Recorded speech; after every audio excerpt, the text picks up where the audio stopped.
Christmas season and everyone has that special something on their list. But what about Albertans? We're in a downturn with over 200,000 people out of work. Rachel Notley and the NDP have increased corporate taxes. They've driven businesses away by doing so. Property taxes have been raised, and now they're bringing in a carbon tax that will make everything just that much more expensive. So I wanted to know what Albertans wanted from Rachel Notley if they could ask her for Christmas. So I did ask them, and here's what some of the attendees at our rally at the legislature earlier this month had to say. Get our Albertan families to work, whether it be in the oil field patch, pipelines. We need to get these families back to work. Resign. To back off on taxes and get the economy stimulated. Quit.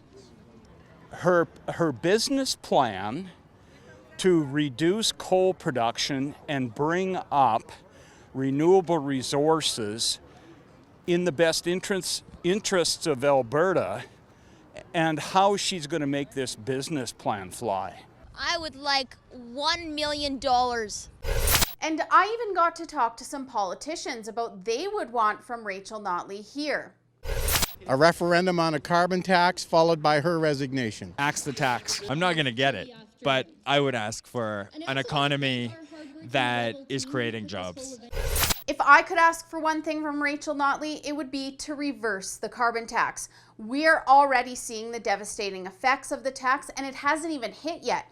Here, Koch Oil Sands Operating requests that their Muskwa SAGD project be cancelled by the AER, or the regulator, because the project won't bring in enough money to pay for the construction, specifically due to the carbon tax and the emissions cap legislated by the NDP. And remember when Notley said Albertans won't notice the costs being passed on to consumers by companies? Not so.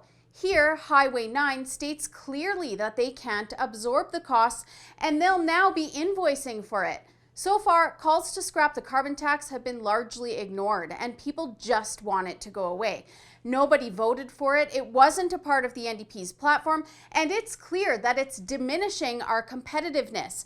In all reality, I think a lot of Albertans are just wishing that they could wake up, and the incompetence of this NDP government would have been just a nightmare. For the Rebel.media, I'm Holly Nicholas. Thanks so much for watching. Have you had a chance to sign up for our email updates? If not, click the link to the side and check it out. That way you won't miss out on any of our videos or news stories that you just won't see anywhere else.